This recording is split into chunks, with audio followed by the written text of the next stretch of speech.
भगवान सभा को छोड़ चले, करके रणघर्जन घोर चले, सामने कड़ सकुचाया था, आ मिला चकित भरमाया सा। हरि बड़े प्रेम से कर धर कर ले चले उसे अपने रथ पर। रथ चला परस्पर बात चली, समदम की टेढ़ी घात चली। सीता लो हरि ने कहा, हाय अब शेष नहीं कोई उपाय हो, विवश हमें धनु धरना है, क्षत्रिय कुल को अब मरना है। आगे जब कर्ण लेकर के जा रहे हैं, उनको सारथी बने हुए हैं कर्ण, लेकर के जान रहे हैं, परस्पर उनकी बात चल रही है। वो कृष्ण भगवान बोल रहे हैं कि अब कोई उपाय बचा नहीं है, अब विवश होकर के हमें धनुष उठाना ही पड़ेगा और पूरे क्षत्रिय कुल का जो है नाश ही होगा। मैंने कितना कुछ कहा नहीं, विष व्यंग कहाँ तक सहा नहीं, पर दुर्योधन मतवाला है, कुछ नहीं समझने वाला है। चाहिए उसे बस रण केवल, सारी धरती की मरण केवल। हे वीर तुम ही बोलो अकाम क्या, वस्तु बड़ी थी 5 ग्राम, वह भी कौरव को भारी है, मत गई मूढ़ की मारी है। दुर्योधन को बोधू कैसे, इस रण को अवरोधूं कैसे। बोलते हैं कि हे वीर अब तुम बोलो, क्या 5 गांव कोई बड़ी चीज़ थी, लेकिन वो भी दुर्योधन को भारी है, उसकी मति मारी गई है।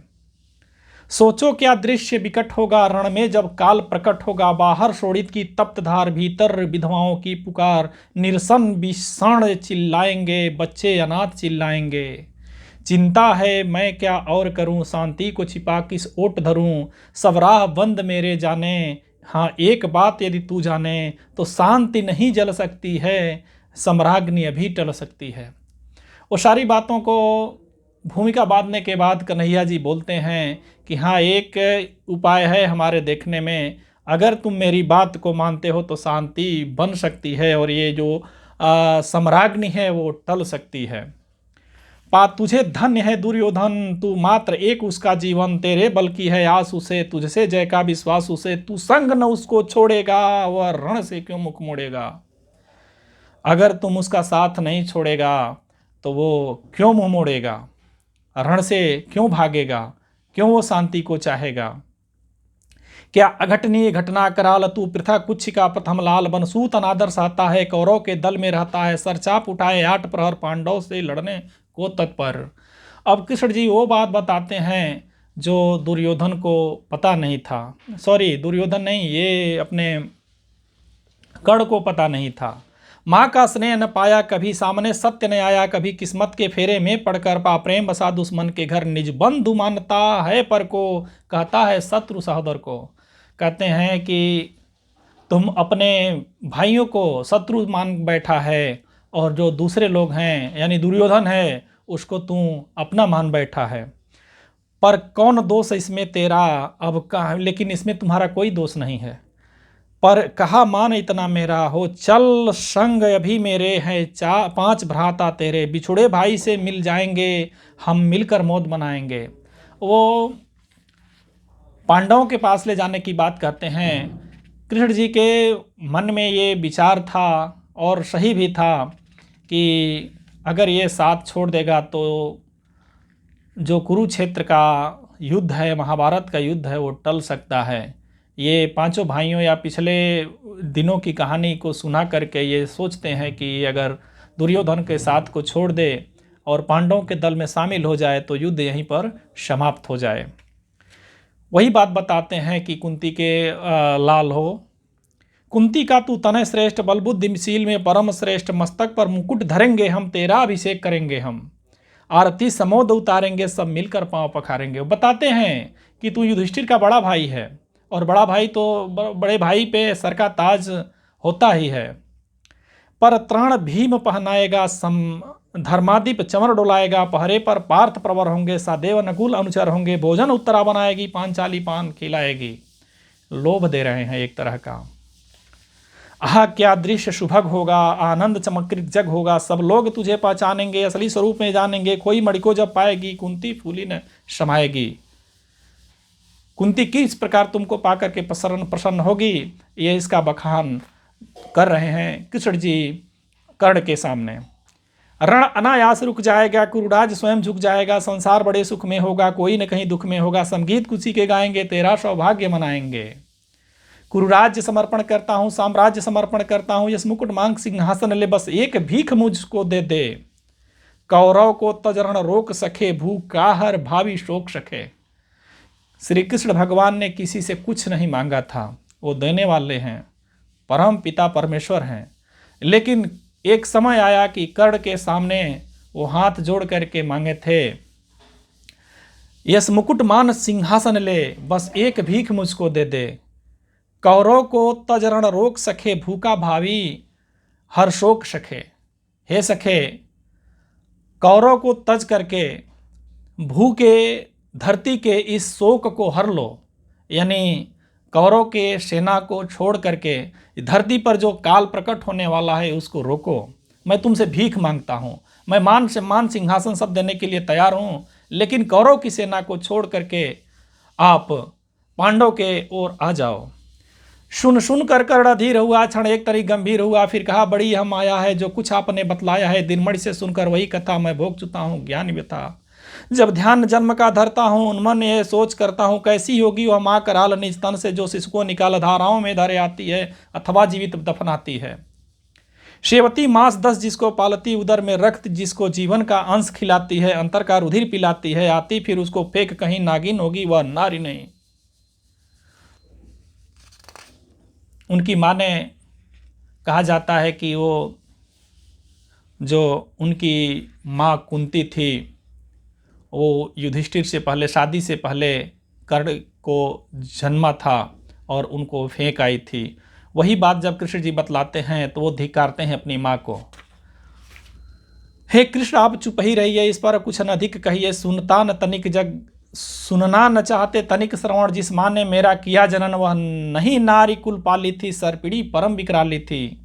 पत्थर समान उसका ही यथा, सुत से समाज बढ़कर प्रिय था। गोदी में आग लगा करके मेरा कुल वंश छिपा करके दुश्मन का उसने काम किया, माताओं को बदनाम किया। माँ का पैन पिया मैंने, उल्टे भी साप लिया मैंने, वह तो यशस्विनी बनी रही, सबकी भाव मुझ पर तनी रही। कन्या वह रही अपरिणिता, जो कुछ बीता मुझ पर बीता।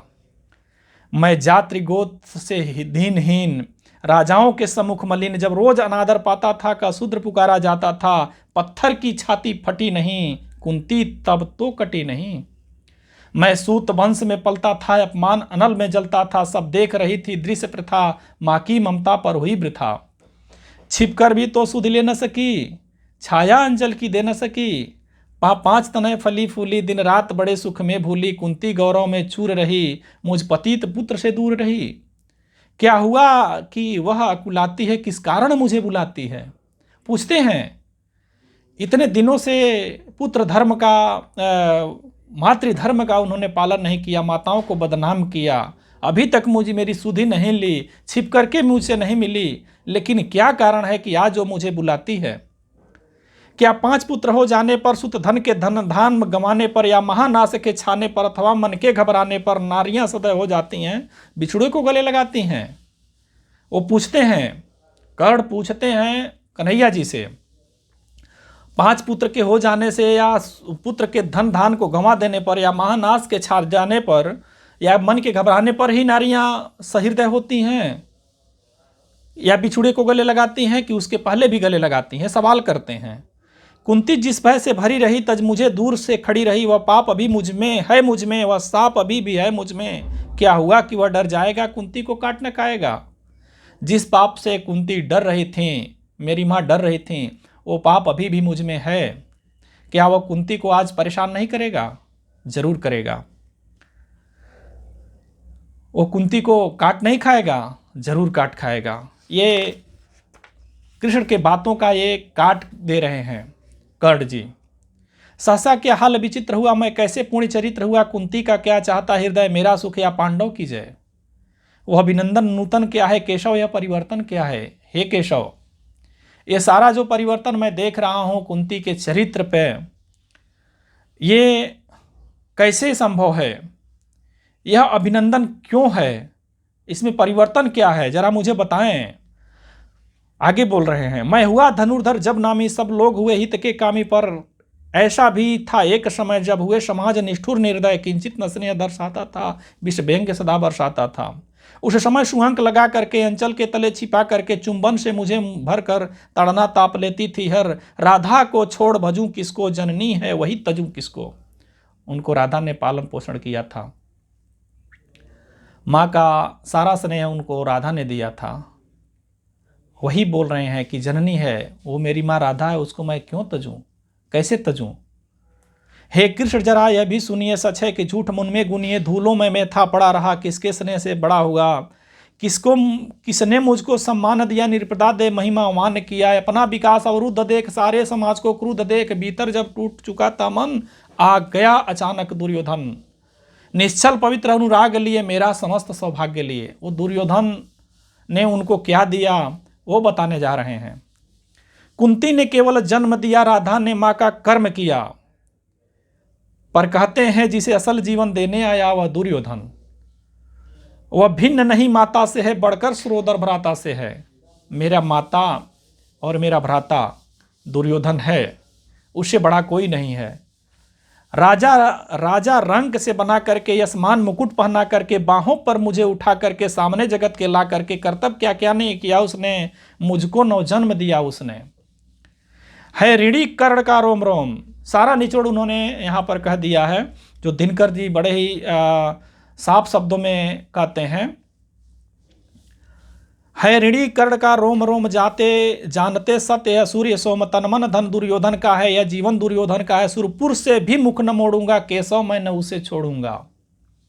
उन्होंने कितनी बड़ी बात कह दी, सब कुछ जानते हुए भी उन्होंने ये बात कह दी कृष्ण जी से, सुरपुर से मुख से भी मुख मोड़ूंगा, केशव मैं न उसे छोड़ूंगा। सच है, उनकी बातों का उत्तर दे रहे हैं सारा। श्री कृष्ण भगवान की बातों का कर्ण उत्तर दे रहे हैं। सच है मेरी आस उसे मुझ पर अटूट विश्वास सूझे। हाँ सच है मेरे ही बल पर ठाना है उसने महासमर पर, मैं कैसा पापी होऊंगा दुर्योधन को धोखा दूंगा। मैंने मान लिया कि दुर्योधन मेरे ही बल पर सारे युद्ध को ठाना हुआ है, सारी चीज़ें मेरे ही बल पे उन्होंने की हैं, लेकिन मैं कितना पापी होऊंगा कि दुर्योधन को धोखा दूंगा, जबकि मेरे साथ उन्होंने माता और भ्राता का रोल एक साथ अदा किया है। रसात सदा खेला खाया, सौभाग्य सुयस उसका पाया। अब जब विपत्ति आने को है, घनघोर प्रलय छाने को है, तज उसे भाग यदि जाऊंगा, कार्य कृतज्ञ कहलाऊंगा। मैं भी कुंती का एक तनय कितना होगा, इसका प्रत्यय संसार मुझे धिक्कारेगा। मन में यही विचारेगा, फिर गया तुरंत जब राज मिला, कर्ण बड़ा पापी में निकला। बोलते हैं कि मैं कुंती का बड़ा लाल हूँ, संसार भी बाद में मुझे धिक्कारेगा कि ये कर्ण कितना पापी है। जब समय इसके अनुकूल आया, परिस्थितियां इनके प्रतिकूल आई, तो इन्होंने दुर्योधन को त्याग करके अपने भाइयों के साथ मिल करके बहुत बड़ा घात किया। मैं ही न सकूंगा विषम डंक, अर्जुन को भी होगा कलंक। यह डंक केवल मेरे ऊपर नहीं आएगा, अर्जुन के ऊपर भी ये कलंक लग जाएगा। सब लोग कहेंगे डर कर ही अर्जुन ने अद्भुत नीति गई, सब लोग कहेंगे कि अर्जुन ने डर करके यह नीति चली है। चल चाल कर्ण को फोड़ लिया, संबंध अनोखा जोड़ लिया। जब सभी लोग कहेंगे कि अर्जुन ने नई चाल को चल करके कर्ण को फोड़ लिया और अपने फेवर में करके दुर्योधन के ऊपर प्रतिघात किया, कोई न कहीं से चूकेगा, सारा जग मुझ पर थूकेगा। तब त्यागशील जब योगदान मेरे होंगे मिट्टी समान, लोभी लालची कहलाऊंगा, किसको क्या मुख दिखलाऊंगा। बोलते हैं कोई भी कहीं से नहीं चूकेगा, सब जमाना मुझ पे थूकेगा, सारे लोग मुझ पे थूकेंगे। सारे सील सारे तप त्याग जो दान है मेरे मिट्टी के समान हो जाएंगे। लोभी और लालची कहलाऊंगा, किसको क्या मुख दिखलाऊंगा। जो आज आप कर रहे आर्य, कुंती के मुख से कृपाचार्य सुन वही लज्जित हुए होते, हम क्यों रण को सज्जित होते। मिलता न कर्ण दुर्योधन को, पांडव न कभी जाते वन को। लेकिन नौका तट छोड़ चली, कुछ पता नहीं किस ओर चली। यह बीच नदी की धारा है, सूझता न कूल किनारा है। ले लील भले आधार, मुझे लौटना नहीं स्वीकार मुझे। कितनी बड़ी बात कह दी। ये धारा में मैं समाप्त हो जाऊंगा लेकिन वापस नहीं आऊंगा।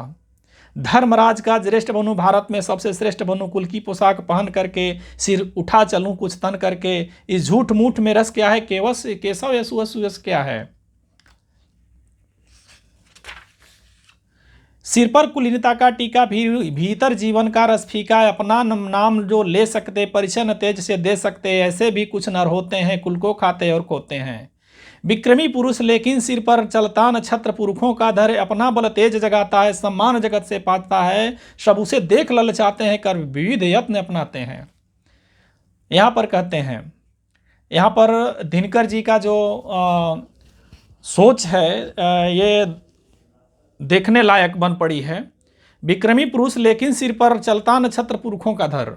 यहाँ दिनकर जी ये कहना चाहते हैं कि पुरखों ने जो मान सम्मान यश दिया उसको छोड़ करके जो व्यक्ति अपने बल पर कुछ करता है वो सारे सम्मान का अधिकारी होता है, और सभी लोग विभिन्न यत्न करके उसको अपनाने का प्रयास करते हैं।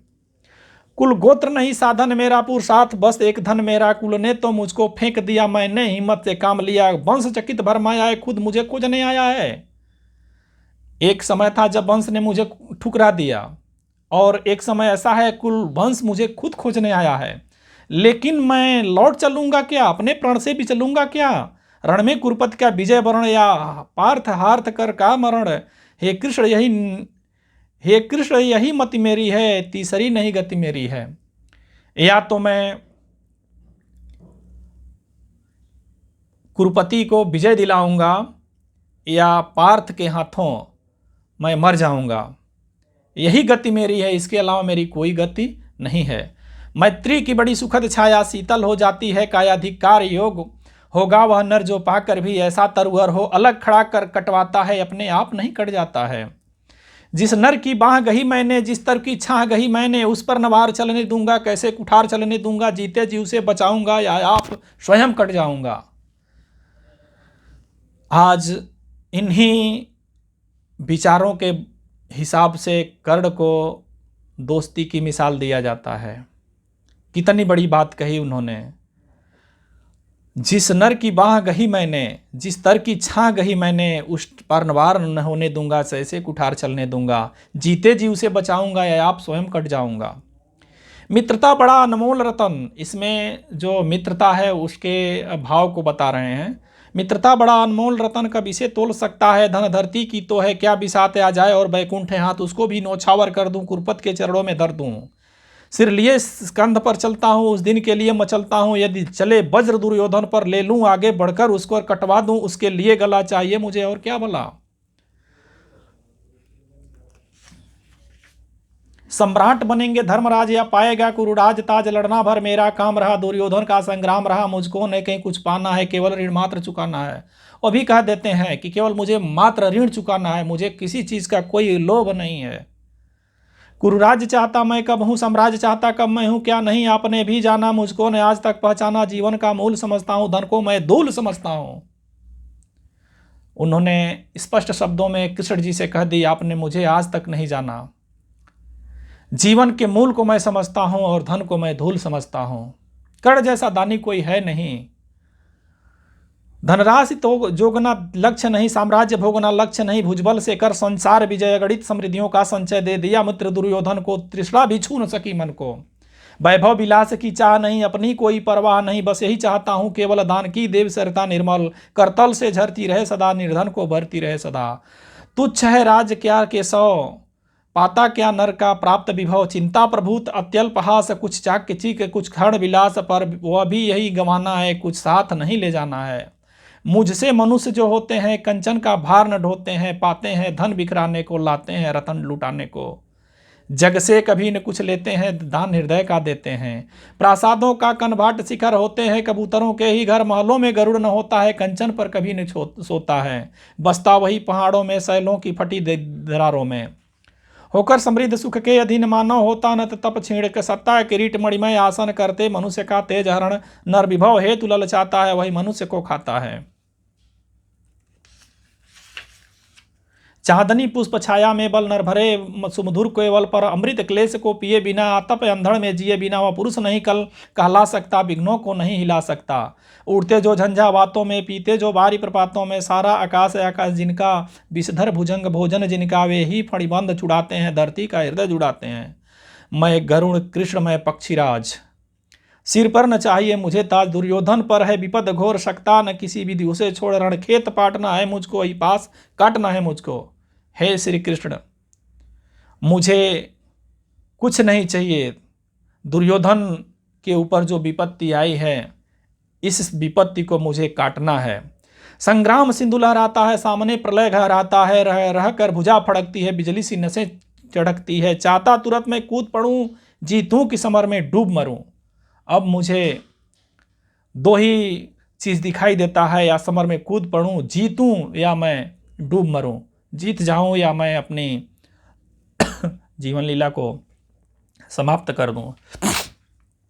अब देर नहीं कीजिए केशव, शेर नहीं कीजिए केशव, धन की डोरी तन जाने दे, संग्राम तुरंत छड़ दाने दे, तांडवी तेज लहराएगा, संसार ज्योति कुछ पाएगा। पर एक विनय है मधुसूदन, मेरी यह जन्म कथा गोपन मत कभी युधिष्ठिर से कहिए, जैसे हो इसे दबा रहिए, वे इसे जान यदि पाएंगे सिंहासन को ठुकराएंगे। अब ये कर्ण हैं, ये कन्हैया जी से कह रहे हैं कि ये जो मेरे जन्म की कथा है ये युधिष्ठिर से मत कहिएगा, इसको छिपा कर रखिएगा, नहीं तो जीत जाने के बाद भी सिंहासन को ठुकरा देंगे।